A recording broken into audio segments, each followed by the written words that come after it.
થોડું લીંબુ લીધું એટલે શરબત કરીએ અને થોડા કેળા પણ લઈ લઈએ, ફ્રૂટ. કેમ કે ચલો આપણે જો જમવા બેસી ગયા છે. હા જો જમવા માટે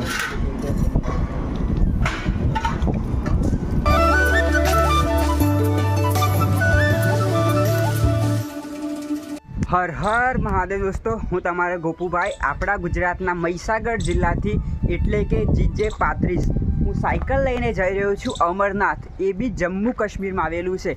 આજે આપણી યાત્રાના કમ્પ્લીટ 10 દિવસ થઈ ગયા છે અને આપણે પહોંચી ગયા છે રાજસ્થાનના સિરોહીમાં. મિત્રો, આપણી સાયકલ ઉપડી છે ગુજરાતના મહીસાગર જિલ્લા એટલે કે જીજે 35થી. તો આપણે માં અંબાજી 51 શક્તિપીઠ જે અંબાજી કહેવાય છે ત્યાંના આપણે દર્શન કરી અને આપણે હવે રવાના થઈ રહ્યા છે દિલ્હીથી હરિદ્વાર બાજુ.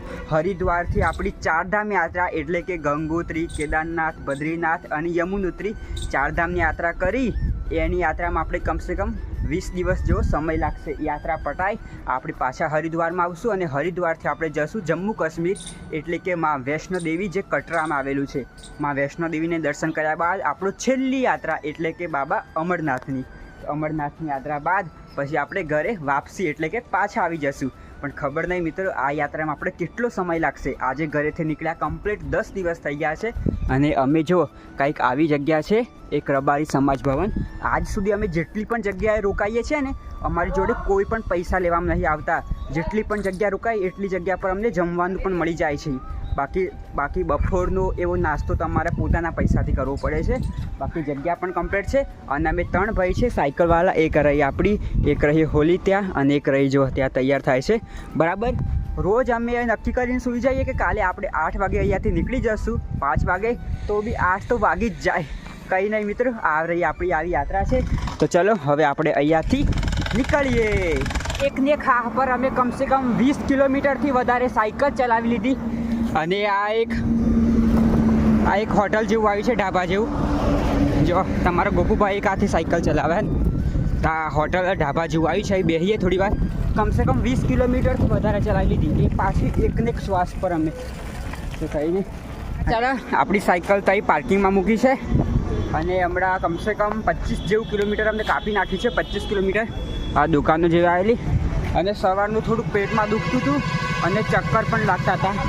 તમે આ ફ્રૂટની દુકાન છે ને, અહીંયા લીંબુ થોડું લેવા ઉભા રહેલા. લીંબુ હજુ મેં થોડું લીંબુ લીધું એટલે શરબત કરીએ અને થોડા કેળા પણ લઈ લઈએ, ફ્રૂટ. કેમ કે પેટમાં બહુ દુખે છે, ચક્કર જેવું છે. એક તો હજી બધાએ નાસ્તો કરી લીધો પણ મેં નાસ્તો નહીં કર્યો કેમ કે નાસ્તો થતો જ નહીં, ઉલટી આવે એમ થઈ જાય છે મને. એટલે જોઈએ લગભગ 500 ગ્રામ કેળા લઈ લે, સારા જ છે. બાકી અમે શરબત બનાવીએ છીએ હમણાં. ચાલો અહીંયાથી આપણે ફ્રૂટ લઈ લીધા છે, થોડા કેળા લીધા છે. બાકી ચાલો આપણી સાયકલ અહીંયા મૂકી છે.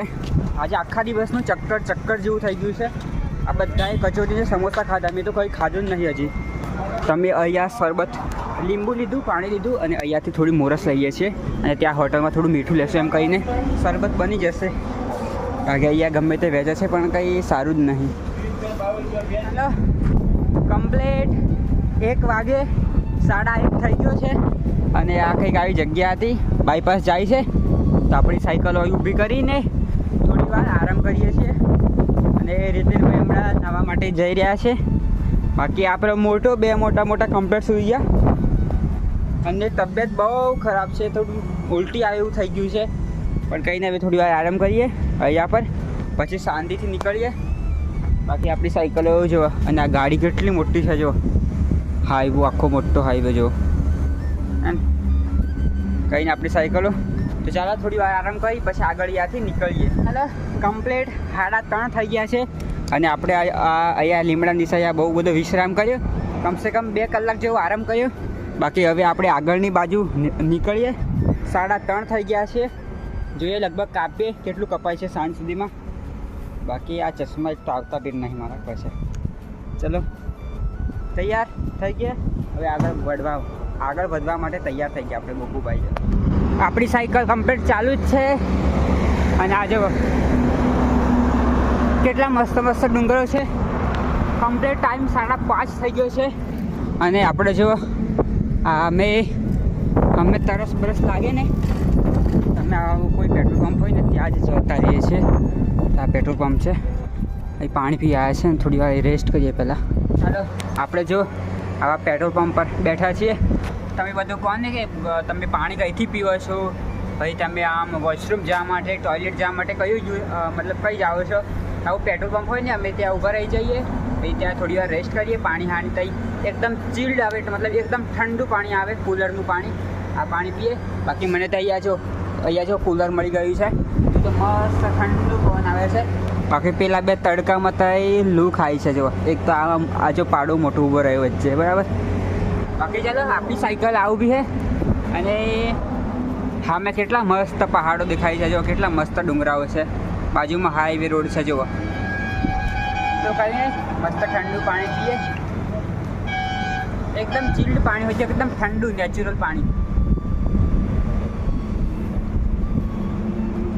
આ જો અહીંયા બોર્ડ મારેલું છે ગુરુદ્વારા એમ, તો ત્યાં આપણે પૂછી જોઈએ આપણને શું કહે છે, રોકાવા માટે કહે છે કે નહીં, હા પાડે છે કે ના પાડે જોઈએ.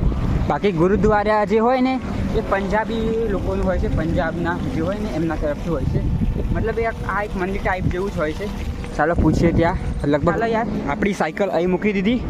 અને આ જે ગુરુદ્વારા હોય ને એ છે ને પંજાબીના, મતલબ પંજાબના હોય બધા. એટલે આમાં નિયમ હોય કે અંદર પેસવું હોય ને તો આખું લટિયા બધા ઢાંકી દેવા પડે, એવું નિયમ હોય આ મંદિરનો. જો હે ને, એટલે જો પ્રતિકભાઈએ પણ ઢાંકી દીધું છે, એ પણ એમનું આવો ભગવો કાઢે છે. અને આ ભાઈ પણ જો ઢાંકી દીધું છે. એટલે મતલબ અંદર નિયમ હોય કે આ પહેલાં ઢાંકવું પડે પછી જ અંદર એન્ટ્રી તમને મળે, એવું હોય. ચાલો આપણે જઈએ. અને રોકાવાનું તો લગભગ સેટ થઈ જ જશે, તો બી જોઈએ છે શું કહે છે એમ. બાકી હું કેવું લાગુ છે, મસ્ત લાગુ છે ને. કમ્પ્લીટ નાહી ધોઈને ફ્રેશ થઈ ગયા છે. આપણું સુવાનું ત્યાં પથારી થઈ ગઈ છે. બાકી આપણે કપડાં પણ ધોઈ નાખેલા. જો આ બધા કપડાં અમે ધોઈએ છીએ. તમને એમ લાગતું હશે ને કે અમે કપડાં નહીં ધોતા એમ. અમે કપડાં રોજ જ્યાં રોકાઈએ ને ત્યાં અમે સાંજે કપડાં ધોઈ નાખીએ. આ જો અમારા કપડાં. બાકી આ જો આખું ગુરુદ્વારા છે, અહીં બધા જો પંજાબી છે જો, હે ને, પાઘડીવાળા. એટલે અમારે પાઘડી બાંધવી પડે. બાકી નહીં, આપણે જમવા જઈએ. આ બંને જો પાઘડી બાંધી દીધી છે. ચાલો જમવા. કે ચાલો આપણે જમવા બેસી ગયા છીએ. ચલો આપણે જો જમવા બેસી ગયા છે. હા જો જમવા માટે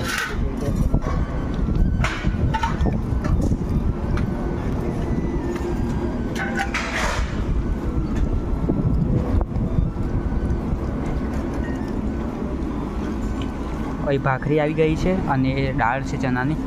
બાકી સાથે ચમચી અને આમાં જો પાણી ભર્યું છે. ચાલો ખાઈ લઈએ મસ્ત. ચાલો આપણે જો પ્રથારી આવી જગ્યા પર કરી છે, બરાબર. બાજુ આ જો મોટો હાઈવે જાય છે. બાકી બધા બહાર જ સૂવે છે. તો ચાલો આપણે પણ મસ્ત ખાઈ લીધું છે. મસ્ત ખાવાનું હતું. આ છે ને ગુરુદ્વારા કહેવાય, ગુરુદ્વારા. આ જો મોટો શિખર છે, આખો બીમ જેવું છે, ધજા જેવું. બાકી રીતિનભાઈ મારા માટે પાણી બદલ્યા છે. અને હમણાં જ અમે ખાધું છે ને એટલે તબિયત થોડી નરમ જેવું હતું. એટલે ફ્રૂટમાં જો થોડા કેળા વધ્યા છે, તો છેલ્લું પર આપણે કેળું ખાઈ લઈએ. બાકી ચલો અહીંયા તો આ પહેરીને જ સૂવું પડશે. બાકી બધા જો ને બધા પહેરીને ફરે છે, જો એકાએકને. તો કંઈ નહીં, ચાલો અમારા પ્રતિકભાઈ પણ પહેરી દીધું છે, રીતેને પણ પહેરી દીધું છે. ચાલો આજનો બ્લોગ બસ આજે તક. તમને કેવું લાગ્યો છે લાઈક કરી દેજો અને સબસ્ક્રાઈબ કરી દેજો. અને કોમેન્ટમાં હર હર મહાદેવ લખવાનું ભૂલતા નહીં. તો બોલો Har Har Mahadev. Good night, take care.